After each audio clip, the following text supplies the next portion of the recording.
Hey, what is up, everybody? It's Dr. Vibe here, saying you're blessed and highly favored. You're a magnet for miracles and your solution for someone's problem. And if you want to touch base with me via Twitter, it's at DRVIBESHOW. I am the host of the Dr. Vibe Show. I'm also the host of the monthly premium members hangout on the Good Men Project. I'm also a co-producer. And go check out the Good Men Project. They're averaging 3 to 4 million page views a week.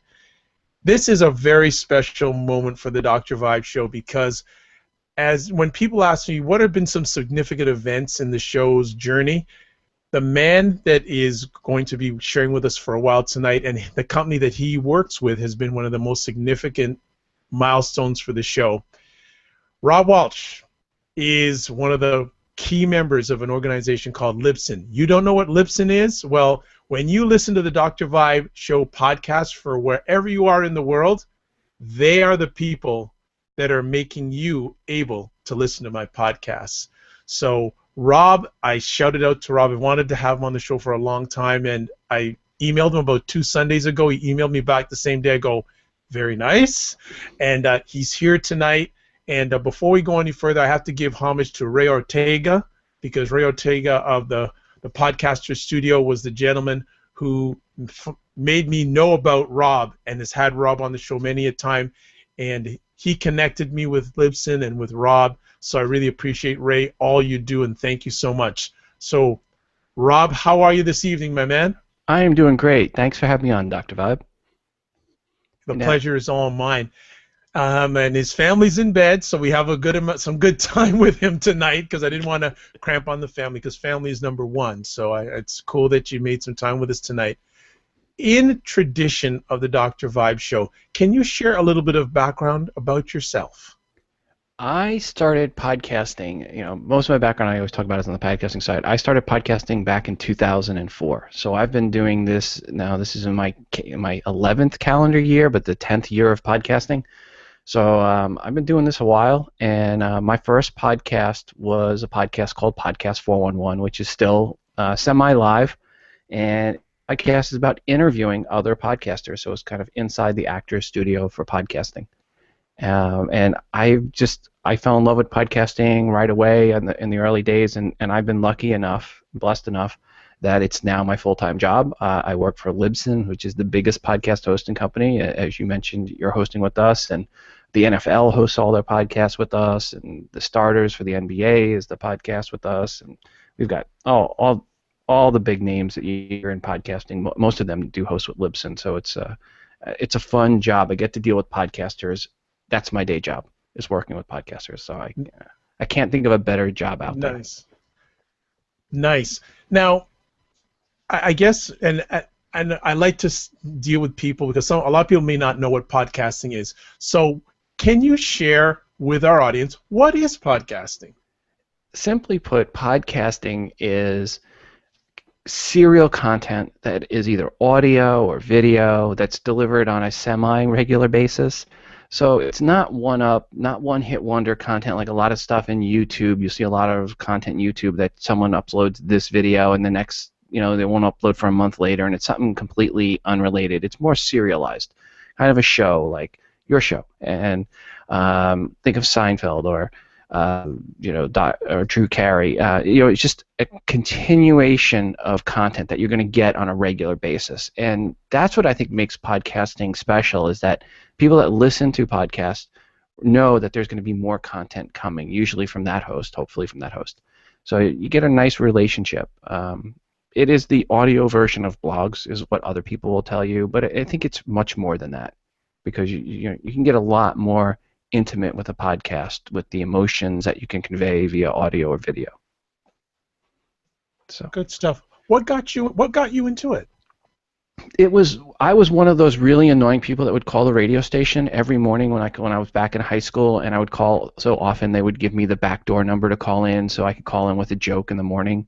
And I never really got onto radio as far as a job, but it just was one of those things I loved calling in and being part of those morning shows. And when podcasting, I heard about it, I was like, you know what? I want to do that. I want to have my own show, And I thought for a little bit, what do I want to do a show about? And I loved Inside the Actors Studio, so I said, I want to just do a show like that. I'm going to interview these other podcasters. And at the time, there was like 100 podcasters out there when I decided I was going to do podcasting. And I said, yeah, that'll give me some time to interview those people. And I actually got to interview quite a few of the original people out there. I've gotten some really great guests. Quincy Jones has been a guest on my show. Ronald Moore from Battlestar Galactica. I had Senator John Edwards back before his fall from grace. Oh, you're kidding! Wow. Yeah, it was actually my first client. I actually worked for him. So back, I like to say I worked for Elizabeth Edwards, his wife. There you go. It was great. She was just wonderful. God bless her. And, we sadly, she's no longer with us. Yeah, right. 100 podcasters. There was a time there was 100 podcasters. Wow. Yeah, there wasn't many back in the early days. There were not many. Brian Ibbett from Coverville, and Dave Slusher. There was a group out there. Adam Curry, Dave Weiner. There was a group of the early folks, and Michael Butler from the Rock and Roll Geek Show, and others that came along. Bib and Yaz, some of the early guys in this. So let's see if you can take us back. What was the equipment you were using back in the early days? Oh, I always joke with people. My first 30 shows, you don't find them online anymore. I took them down because figuring out how to record Skype. Come on. It was tough. The audio quality was pretty bad. I mean, I went through a lot of different equipment. I spent a bunch of money and trust and that and this and that, and I finally settled in. And my setup hasn't really changed much in the last 9 years. After I figured out how to get it to go, I've pretty much stayed with it, which is the microphone has changed just a little bit. I went from an Apex 415 when I do interviews on Podcast 101 now, an MXL 990, but that's only because the shock mount broke on the Apex. But I have a mixer. If anyone really wants to see my setup for recording Skype, go to podcast411.com/mixer.pdf. And that's how I record Podcast 411 on my other show, Today in iOS, which is all about the iPhone. On that one, I just use a Yeti mic via USB right into the computer because it's a solo show and I don't have to do any interviewing. So I'm just recording right into GarageBand on my computer, and I've used GarageBand to edit my podcast since day one. That's been the software I've used since 2004 is GarageBand. Different versions, but that's the software I use. So Podcast 411's been going for a number of years. How did you keep on going, especially in the early days with that really interesting equipment? What kept you going? Early on, it was just the passion, the fun of interviewing these other podcasters at the beginning of this movement. Podcasting was just starting out, and I was lucky to be there early on, and I was able to interview these people. And if you go back and listen to the early Podcast 411s, I was doing 2 or 3 a week back in the early days. You can hear how the community kind of was moving and how people were doing, what equipment they were using, the issues that we were facing in podcasting. This was before iTunes launched podcast support.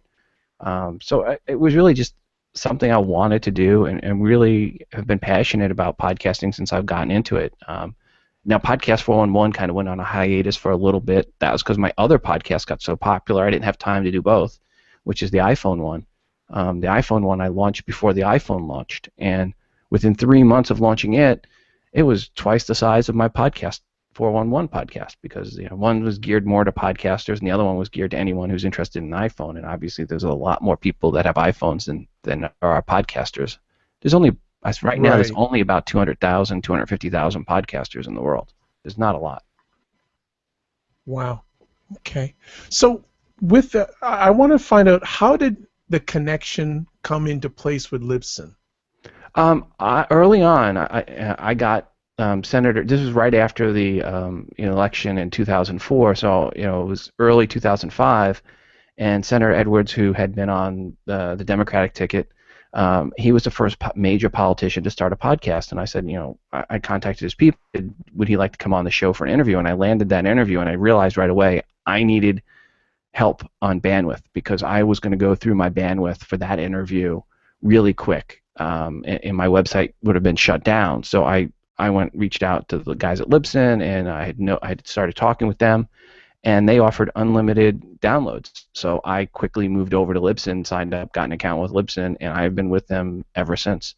And I was just such a big fan of Libsyn. I kept talking about Libsyn and how I thought they were, that they came to me and said, "Hey, do you want a job?"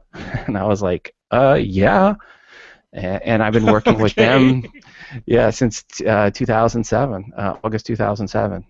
It's been my full-time job. Wow, fantastic. So, can you share with our audience, what does Libsyn apps actually do? What do they do for the podcaster? Right. A lot of people don't realize this. When you see a podcast inside iTunes, that's where most people will get exposed to podcasts. iTunes does not host a single one of those podcasts. They're just really a directory of what's called an RSS feed. And the RSS feed is a list of all your episodes. So what Libsyn does is Libsyn is the company that hosts the media files for you so that your show can be up in iTunes. We are one of few, but we were the first and we're the biggest. And what we do is we manage the files for you, and then we also manage your RSS feed. And the RSS feed is what you have to submit to iTunes. And that are the two key components: hosting the files, managing your RSS feed.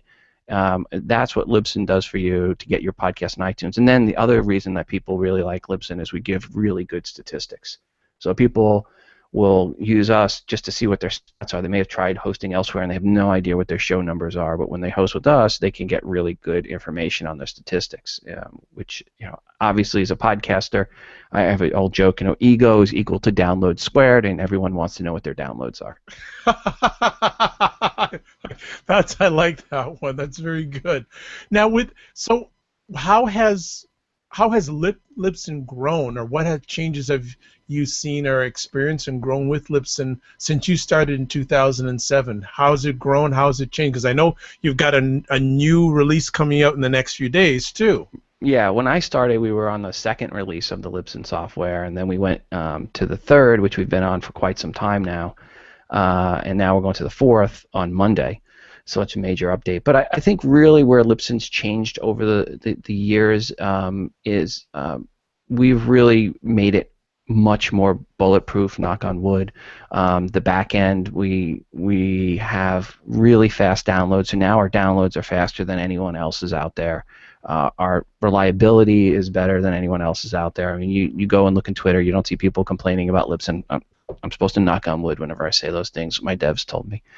But yeah, I mean, I think from one point of view, I think where Libsyn's really changed in the last few years is come from being kind of this independent, startup to a more professional organization as far as the infrastructure goes. We've really tried to make it as bulletproof as we can, and so it's reliable, that when your listeners go to download an episode, it's available and it's fast no matter where they are in the world. We push out to 40 different nodes, over 40 nodes around the world. So if you're in Australia, it downloads fast. If you're in South America, it downloads fast. If you're in the Middle East, it downloads fast. So we want to make sure the experience to the end users is a really good experience. And then I think the other thing that's changed is we saw early on that mobile was going to win. That was going to be the future of podcasting. And I always say now it is the present of podcasting today. Mobile was a big deal. Smartphones are a huge deal. And we started out, when I first got there, that was one of the things we started with, was gearing or making it possible for people to consume podcasts easier on mobile devices. Early on, we had a web app, and then we went from the web app to installed apps, and we've had installed apps for the last 5 years. And I think that's really where podcasting has changed. Now, for someone to consume your podcast, if you have a smartphone app, it's as easy as playing Angry Birds. I mean, it's 2 taps and they're listening to your latest episode. And I think that's really helped push podcasting forward. Nice. In contrast, how have you seen? Okay, no, I'll get to that in a moment. I'll go back. Yeah. Has the consumer changed? The Libsyn consumer changed over the years since you've been involved with Libsyn? Yeah, I mean, when I first started in Libsyn, we were about 7% of our downloads to the top 200 shows. 7% of our downloads were to comedy podcasts. And the last time I ran the numbers, 6-8 months ago, that was somewhere around 46%. And that's really where, I mean, podcasting has really changed, where it's become much more mainstream. I mean, the two biggest segments of podcast downloads are comedy and education. And it's Okay. like everybody wants to learn something, everyone wants to laugh. And it's really shown now that's really where podcasting has moved to, what I call mainstream. Early on, it was a lot more tech-oriented podcasts, and you really, if you wanted to consume a podcast, you were most likely very techy. Today, if you want to consume a podcast, it's just because you want to consume a podcast. It doesn't matter if you're techy or not. Anybody can do it. And again, it's become much easier with smartphones. Nice. Can you share some? You had mentioned, some of the clients that Libsyn does work for. Can you share some of them, and how did, as much as you can, how did those relationships begin? Like, how did the relationship begin with Libsyn and the NFL? The NFL early on just came to us because they needed a place to host their files and get statistics, good statistics. So they came to us for the statistics reason. So all the NFL podcasts are hosted with us. The NBA, the Starters podcast that just started this fall, right before the season, they came to us because the NFL was using us. So we had that. Mark Maron started his podcast from day one. He asked another podcast called Keith and the Girl. His people asked them where they host, and Keith and the Girl said Libsyn. So Mark started out with us for day one, and then Joe Rogan came over. I talked with Joe Rogan to get him over. The Nerdist started out with us also Chris Hardwick, when he started, and his whole network, all his shows are with us. So we've just been lucky. We've had some really good shows. Dan Carlin, Hardcore History, Dan Carlin, huge show. Started out with us, and it just, again, that goes back to the education. You're talking comedy, education, sports is a third tier. So we just had a lot of people word of mouth saying, hey, where do you host? And do you like your host? And people that host with Libsyn seem to really like hosting with Libsyn and have recommended us, and we were very, very grateful. I mean, I'm, like I say, I'm a user. I'm a Libsyn user. I pay for my own account, even though I work there. I have multiple shows that I host with Libsyn. Both my main shows I hosted with Libsyn before I worked there. I could never think of it hosting anywhere else. If, I guess, putting on your podcasting hat for those people, because I know a lot of people who are watching this, I will know they have never done podcasting before, but they're interested in it because people like yourself and myself, they see we've been doing it so long, have lost hair over it, but we're still doing it. What are some suggestions, I guess, two-part, on doing a podcast and why? Okay, I was saying just doing a podcast. I got a second part, but why? What suggestions or what words of wisdom would you give someone who's wanting to start a podcast? A lot of times people say, well, why should I start a podcast? In the first words of wisdom there, I'll say, are you blogging? And I'll ask someone, are you a blogger? And a lot of times they'll say yes, and I go, but you're not podcasting. And they'll say no. I go, well, for every 900 bloggers out there covering a topic, there's one podcaster. That's the ratio. It's 900 to 1 bloggers to podcasters. And it may even be greater than that now.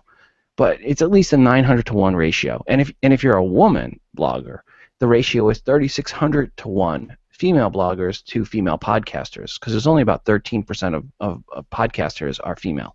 So a very small number on the female side. So first thing I say to people is, if you want to stand out from your peers, podcasting is a great way to differentiate yourself from all the other bloggers. Everyone has a blog. It's like, if you go anywhere nowadays, any tech place, any conferences or anything, you ask people how many people blog, every hand goes up. It's like a given that you blog. But what everyone doesn't do is podcast, and that is one way to really distance yourself from your peers, to take that next step to grow your blog and your audience, and your brand. Even more importantly, get a good brand going. And here's the secret most people don't realize. There's more time in the day to consume an audio podcast than there is to read a blog or watch a video. So people, while they're driving their car, can be listening to your show. They can't be watching video, and they can't be reading a blog, mowing the yard, walking the dog, working out. Even working at work, we see our biggest numbers during the work days in the U.S. That's where we get the most downloads. People still consume at work on their computers or with their mobile devices at work. So people are consuming them. So first thing I would say is, why should you? Really, to build your brand, to stand out from your peers.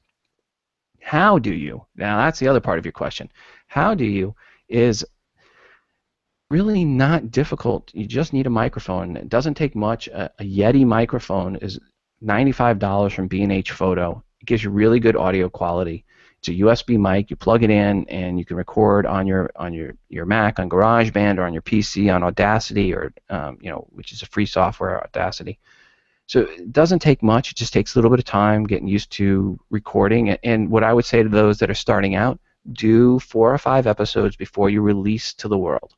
Get your feet under you. Like I said, my first 30 episodes, you can't find them.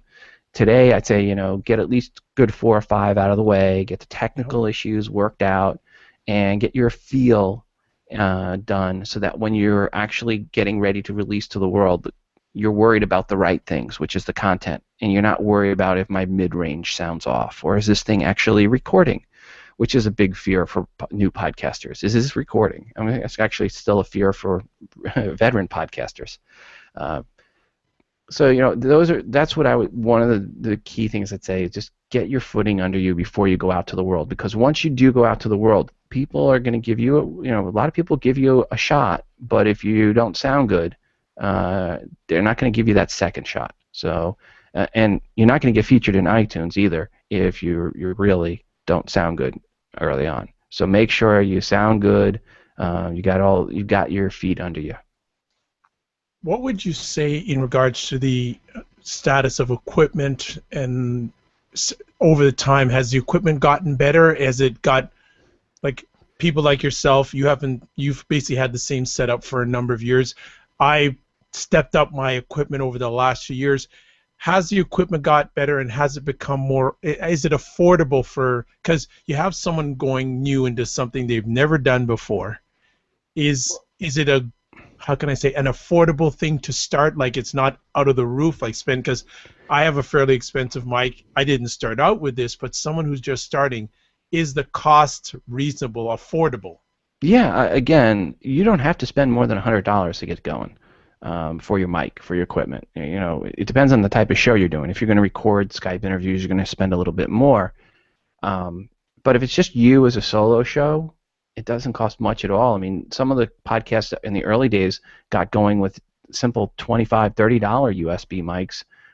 The Audio Technica 2100 is a good mic. That'll cost you $60, $50 to $60. Again, I like the Yeti mic myself. I like how I sound with that. That's $95. So it doesn't really cost a lot. Matter of fact, I tell people, if you're spending more than $150 to $200 on a mic, you spent too much.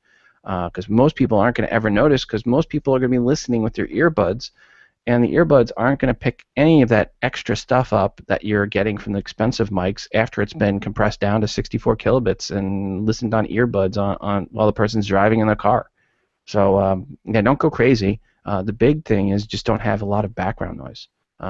Don't be recording right next to your refrigerator or your air conditioner or your computer fan that's blaring crazy. Matter of fact, if you want, you can record on an iOS device, an iPad, and there's no fan noise. And that's one place where I think things have changed recently, is you can now podcast 100% from an iOS device.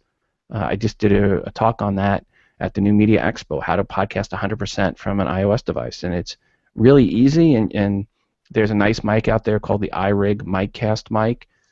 Anyone who's watching, it's a nice little small mic. This is it here. And that just plugs into the headphone jack on your iPhone, and it's the iRig MicCast mic, and it's you can get that for like $25 at B&H. Wow, yeah. Nice, really nice. From your observation, has the quality of podcasts gotten better over time also? There are some really, really good shows now, but it's never. At the end of the day, it's never really about your production quality so much as it is the content. And that's why I say, get your feet under you, and now you're not worrying about the production stuff, you're worrying about the content. No one is ever going to come to you and say, hey, I stuck with your show because the audio quality was so good, I knew eventually that the content would come around. But they will say the other way. Right. I mean, they'll say, your content was so good, I just wish you'd get that audio quality, that the buzz worked out but I love your content. So it's really, at the end of the day, it's about good content.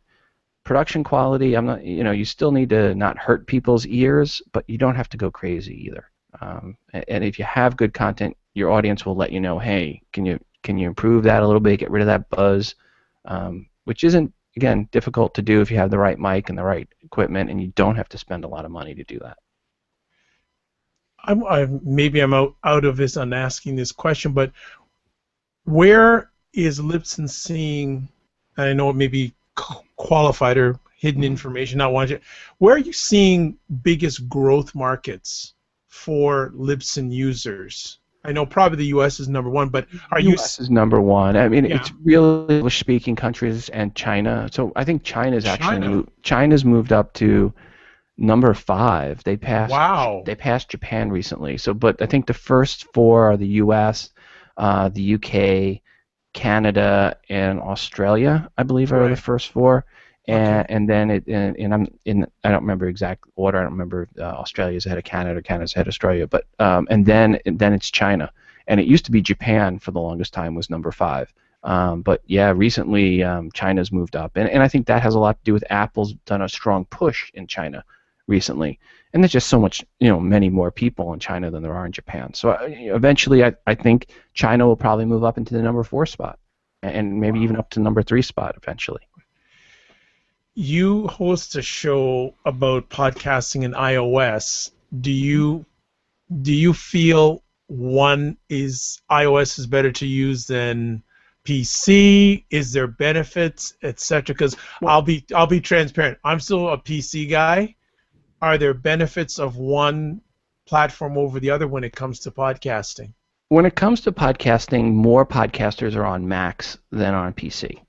So what I've found over the years, and if it's video, it's like 90% of the video podcasters are on Mac versus PC. On the audio side, it's a little bit above 50% Mac versus PC. So yeah, I mean, there is advantages to being on a Mac. One being GarageBand, because if you have a Mac, you've got GarageBand, and GarageBand was an easy editing software to create a podcast. And the reality is too, most musicians were already Mac people, and a lot of musicians were the early people that became podcasters because they had the equipment. So a lot of guys early on in podcasting happened to also be former musicians. I wasn't one of them, but there were quite a few. But you can podcast just as easily on a PC, and if you want to spend some money on some good software on the PC side, Adobe Audition is the best program by far on the PC side. Everybody I know that's ever used Adobe Audition absolutely loved it. One guy so much so that he kept his PC just to do his podcast on Adobe Audition. Everything else he was doing on his Mac. Wow. So I mean, that was a nice testament. On the iOS side, on the mobile side, there's no question about it. On the mobile podcasting side, it's so much easier to podcast from an iOS device than it is from an Android device. BossJock is a phenomenal program that's out there for iOS for creating a podcast. I mean, you can create a podcast right now on your iPhone. I've done this. I did it on stage while I was telling people how to podcast. I created a podcast on stage and uploaded it from my iPhone through the BossJock app into my Libsyn account and had it go live on the feed right there while I was in front of the people I was talking to. Come on. It's that easy. So what's the name of that app? BossJock, one word, BossJock. It's a $10 app. It's for your iOS devices, and it allows you to FTP as an MP3 file into your Libsyn account, and it goes live. You put it right into your QuickCast folder in Libsyn, and it publishes right to your RSS feed. If you have your Libsyn account connected to your WordPress site or your blog or now your Tumblr site, you could upload the file right from your iPhone. It will publish to your feed and to your Tumblr account or your blog or your WordPress site, and you don't have to log in anywhere. Wow, that's money.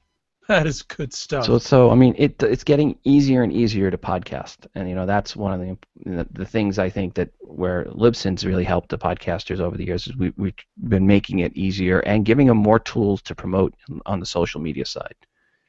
One of the things, Rob, I read about when I keep in touch with the world of podcasting is I see articles saying the popularity is growing. I've seen articles saying it isn't growing.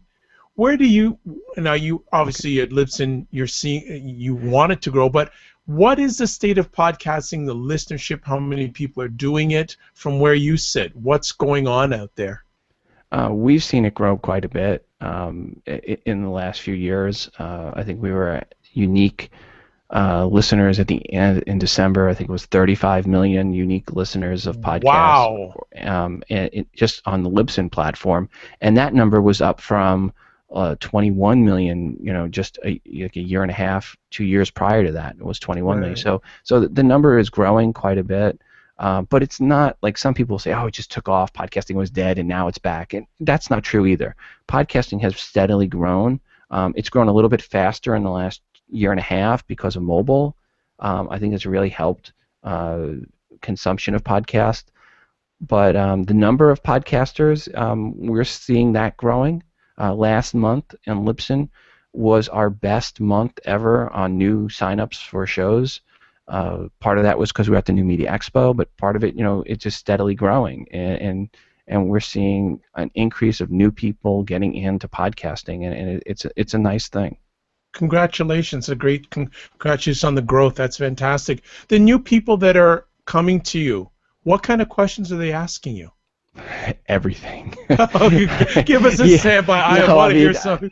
One of the things that people mistake that a lot of podcasters will make or think is that they can use copyrighted music or content in their podcast, and they're like, I've had people say to me, "Don't tell me I can't use this song. I bought the CD." So they think because they bought the CD, they can take that song, rip it, and put it in their podcast and redistribute it. And I'm like, no, that's not legal. And the other famous one is the 30-second rule. Well, I'm only using 30 seconds of a song. So, and like, there's no such thing as a 30-second rule, a fair use rule when it comes to podcasts and music. If you rip any part of a song, 1 second or 4 minutes of a song, it's looked at the same way in the eyes of the law. It's a violation. Right. And there's no licenses that cover podcasts, because podcasts are a download, and a download is considered a mechanical copy in the eyes of the law. So I think one of the things that I'm constantly educating new podcasters on is that, no, you can't have a Pink Floyd podcast. No, you can't have a Justin Bieber best of podcast. Not that I think anyone would want one. But, you can't use big RIAA, big label music in your podcasts. There's plenty of PodSafe music out there you can use, and there's some great PodSafe music podcasts like Dave's Lounge or the Celtic Music Podcast, and there's others out there. But yeah, that's still the one thing that I get some argument from people thinking that it's crazy, and I'm trying to tell them it's not our rules, it's the law, and right. iTunes will kick you out if you do that. The other one that people mess up on recently, Apple started in their bots looking through your show descriptions and titles, and if you have any profanity in the descriptions or the titles, they're just yanking podcasts out of iTunes. Wow. They don't care if you say it, drop an F-bomb in the episode, as long as you're labeled explicit, but if you write an F-bomb in the description, people will see that, and they don't want that. So Apple's starting to crack down on profanity in the show notes, in the description, in the titles. So that's one that in the last week I've had at least 3 or 4 people that had their shows removed that I had to tell them, here, go in here and search. And I go, you got 15 occurrences of this profanity, and you got 12 of this profanity? And I go, you got to remove some stuff. Wow. Apple, iTunes, what would the world of podcasting be without it? Right. I mean, Apple's the 800-pound gorilla. That's the big player, without a doubt. Everything else combined doesn't add up to iTunes and the podcast app for consumption. I think Apple-related software is about 65-66% of our downloads. So Apple is still the dominant force when it comes to podcasting. It's not everything, but it is the big thing, and you really do, as a podcaster, want to make sure your show is in iTunes. It's key to get in there, and some people will bash Apple, and I don't. I mean, I think Apple has done a great service for this community. The community wouldn't be where it is without Apple, and I say just look at Google. Google has never been a podcaster's friend. There's not anywhere in Android for you to discover a podcast. There's no native way to find a podcast when you get an Android device. So that's why I tell people on the Android side, if you want to get found by people that own Androids, you need to have your own smartphone app, because that's the only place you get to play is in the Google Play Store. And there's no podcast directory. There's no native podcast app that comes with your Android devices, sadly. Well, and just leading into that, and you and I have had some discussions offline about this, and I'm looking into this. How can podcasters get help with Libsyn with their own app? Email me, rob@libsyn.com, rob@libsyn.com, not RON. I guess I say, I've had Rod and Ron. No, it's Rob, as in Robert. ROB@libsyn, LIBSYN.com. And tell me you're interested in that, and I'll send you all the information. I will be, because even on top of the discussion we had off air a few days ago, I'll need some more information. But at what point, or what would you ask a person who's looking to get, what questions would you ask them saying, okay, I want to get an app? What would you say back to them? Well, I always start with, do you want it what's your goal? Is your goal to have the app to grow your audience or to monetize your audience? You have an audience yet, or are you looking to grow? And if you're looking to grow, then what I say is you want to have your app free. You want to make your app free to the end users, and then then we work with you on that. It's $20 a month to have your Libsyn account with us to be eligible for an app, and it's another $10 a month to make that app free to the world. And then we manage your technical questions and update you when there's new versions. And it's a nice, easy-to-use app. If you've seen Mark Maron's app or Aisha Tyler's app, those are all the Libsyn apps. Ben Greenfield is another guy he does a lot with his app. He puts out a lot of app-only content in his app to drive his audience to the app. But it's a really nice app. It's designed for the end users to make it easy for them to consume the content. It has links to your Twitter page, your Facebook page, but more importantly, it has one tap where you can tap to call the show, give them feedback, and tap to email the show to send in feedback. Because when someone's listening to your show on the smartphone app and you say something that gets them riled up, gets them wanting to send you feedback, either yes, you're the smartest man I ever met, or no, you're the biggest idiot I ever met. Either way, they want to send you feedback. You want to get that feedback. Maybe the former, not the latter, but you still want to get feedback. And that's what we always felt was real key, was make it easy for people to get feedback to the producers. Because I know as a podcaster, I love getting feedback from my listeners. Sometimes I get so much I can't get a show out on time because I'm going through all the feedback. That's always a good problem to have. Nice. What if and you had mentioned Apple and iTunes, would you like to see them doing something more like the service they have right now? Do you see any room for improvement for a podcaster? Well, I would love to see Apple to report back statistics from people that use iTunes on Play and how much they played through, and make that available through an API that we could pull that information in for our users. We've asked Apple that, I don't know, 2 or 3 times a year every year for the last 7 years. But that's not something they're going to give up, that information at this point in time. They don't make money with podcasting. It's a service to the community. They don't have a lot of people working in the podcasting world, but they have updated the podcast app. It's become a better app than where it was originally, and they do feature podcasts. They continue to feature podcasts, and they keep that area of iTunes updated. I always say to new podcasters, one of the most important things you can do is have good-looking artwork. So if you want your show to be featured in iTunes, they will not feature your show with crappy-looking artwork. The example I always like to give is when Adam Carolla started out podcasting, the folks from Apple contacted me and said, hey, do you have a contact at Adam Carolla? We want to feature his show, but his artwork is really bad, and we can't feature a show. Wow. And if Adam Carolla can't get featured with bad-looking artwork, nobody else is ever going to get featured with bad-looking artwork. So don't think, well, I'm a blogger, and I've got, my clout number is this, and I've got 150,000 followers on Twitter, so they're going to feature me. No, they're not. Your artwork looks like crap. You're not getting featured. So sit back down, get some good-looking artwork. The other thing is pick the right name or keywords in your title. iTunes search is really based on what's in the title of your show. So if there's keywords that you would normally want people to search for to find you, make sure those are in the title of your show.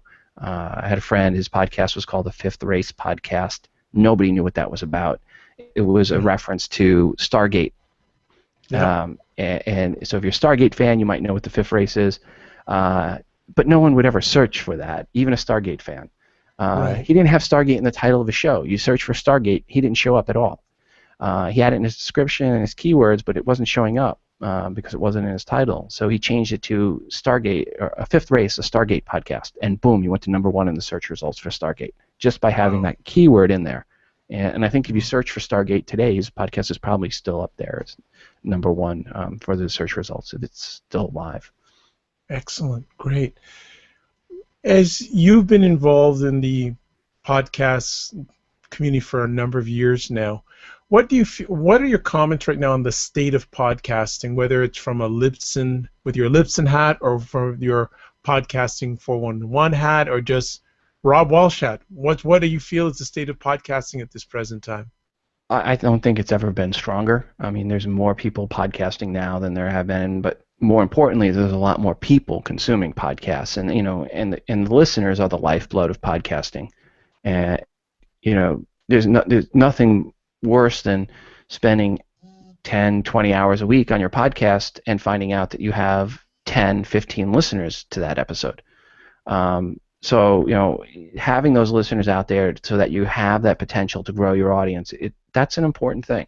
And we've seen more celebrities coming into podcasting, people that in the past you wouldn't expect them. Kathy Lee Gifford, or Kathy Lee, I guess she dropped the Gifford part, but she's got a podcast, and there's the NFL's podcasts are just wonderful. Rich Eisen's podcast is just a wonderful thing. So I can't see a time in the past where podcasting's been any stronger.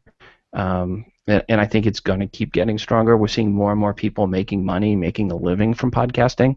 I think the business podcasts have really boomed last year. I think 2013 was the year of business podcasts. Was coming up out of nowhere.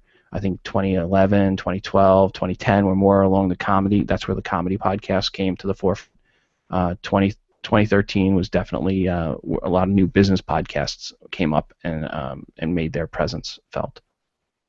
You had mentioned there in what you just shared with us about you're seeing more people making money from podcasting. How are people making money from podcasting?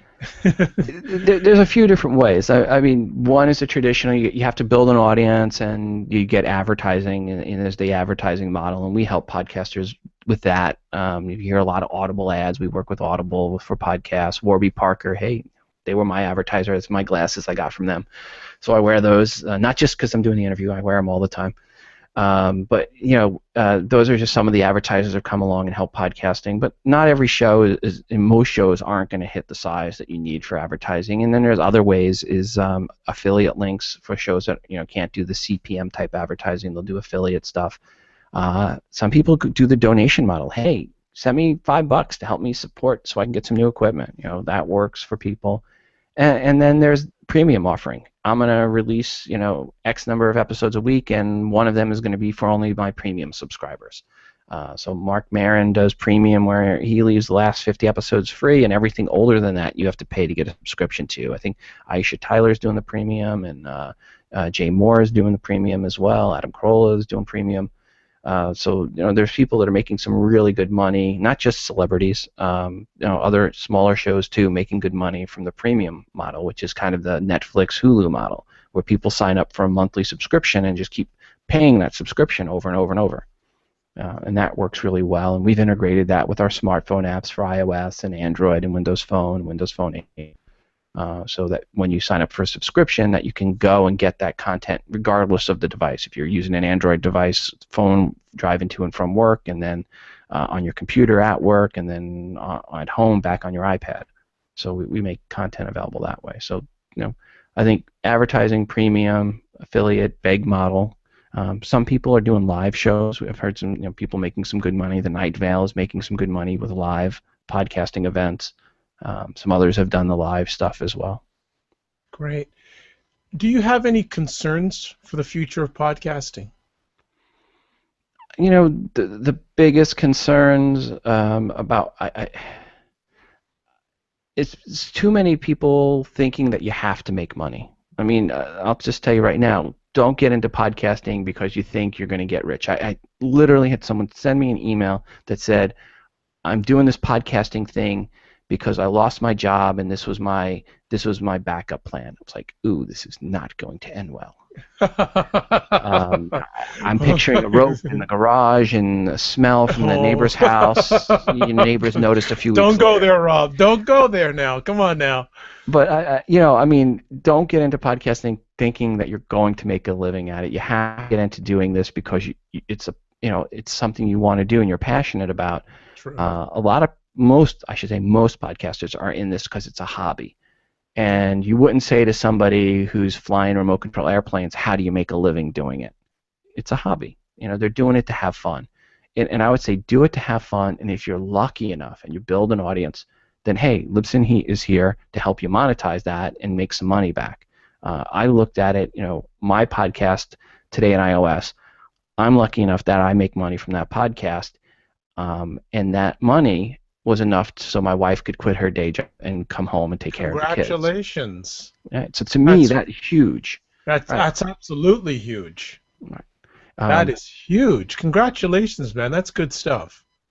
And so to me, what's the value of my kids in the summer and vacation and the last 3 snow days being able to hang out with mom that wouldn't have been able to happen if she had still the day job? And to me, that just I can't thank podcasting enough for that opportunity, and my listeners from Today on iOS enough for making that happen. Nice. But tell everybody how long it took to get to that position, though. It took a long time. Exactly. It took a long time and a lot of work, and I put 20 plus hours in a week on my show.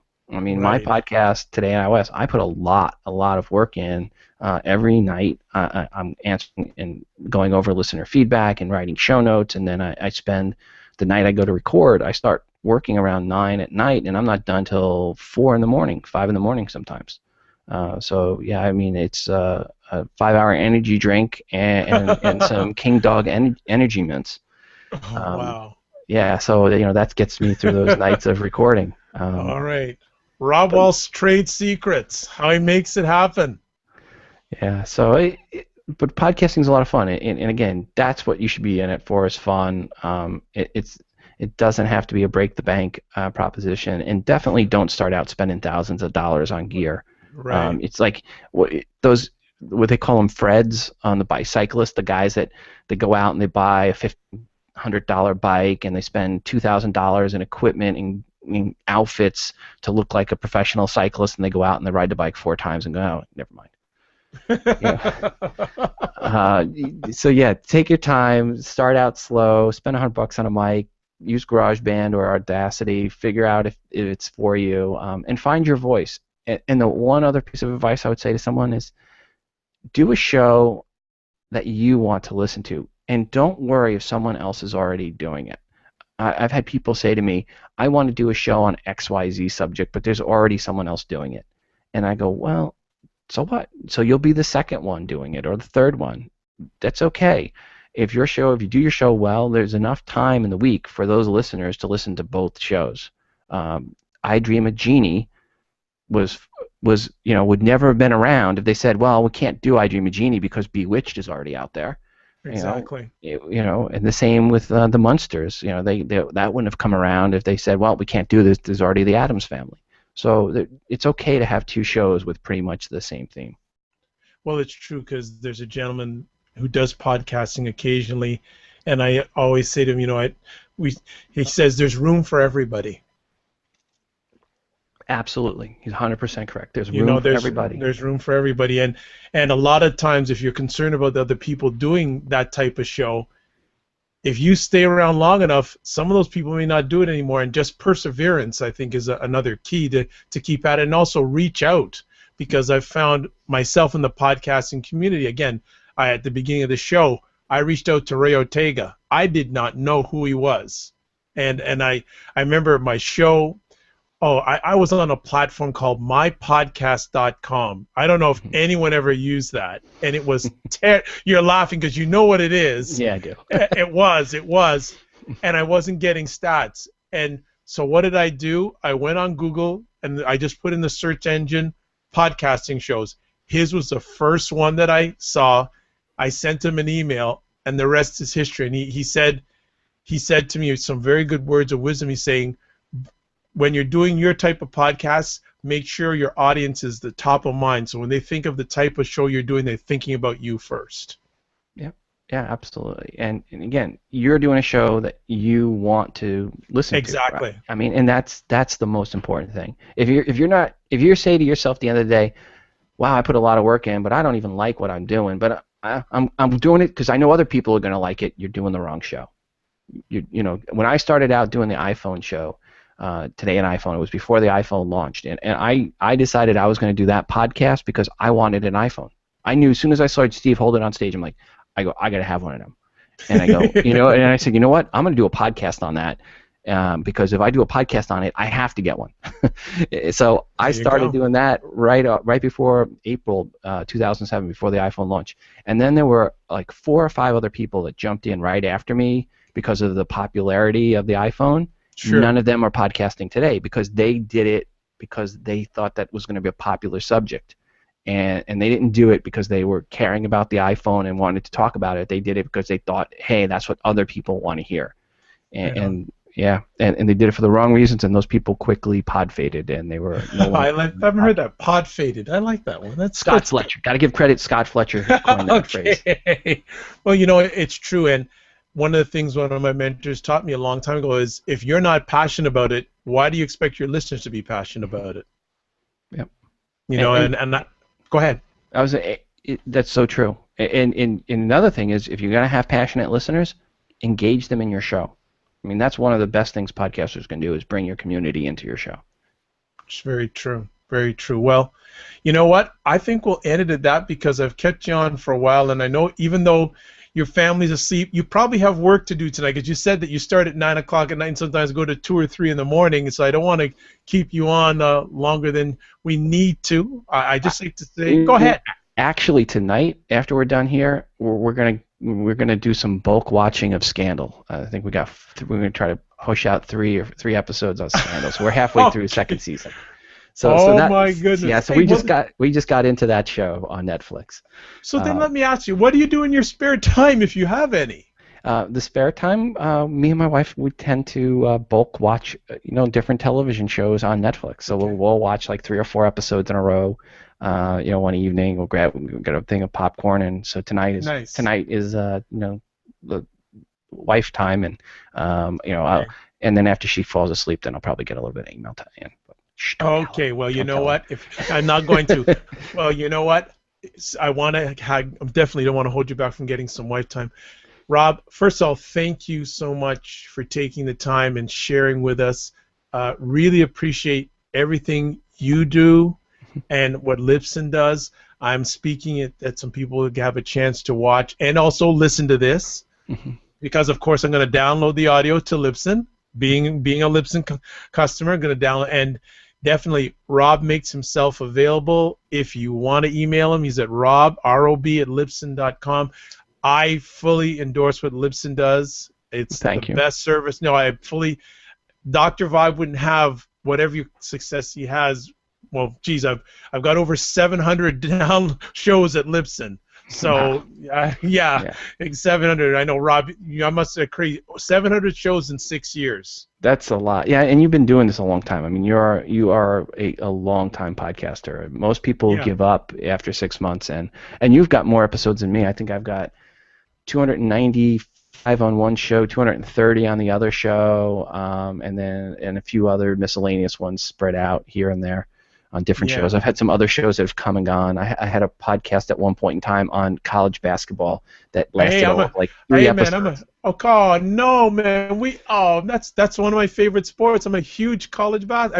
I've been to some March Madness myself. Traveled from Canada to catch some March Madness. Oh, so we have a guy on our basketball. The college I follow is University of Dayton, and one of our Yeah. guys is from Canada. He was on a great player up in Canada, Deshaun Pierre, Okay. and so yeah. So thank you guys up north for sending him our way. Well, But we yeah, appreciate anything. but sadly that show only lasted like 3 episodes. It was called Warm Up the Bus. Okay. And it was just somebody always yells at the end of this one game, at the end of the game when the other team's losing. Some of this guy is always yelling out, "Warm up the bus, warm up the bus." So I was like, "Oh, that'd be a good name for the show." But you know what? I just couldn't get myself into it. As much as I loved college basketball, I couldn't get myself into doing the podcast itself, and I realized Right. that, and it's like, yeah, move on from that.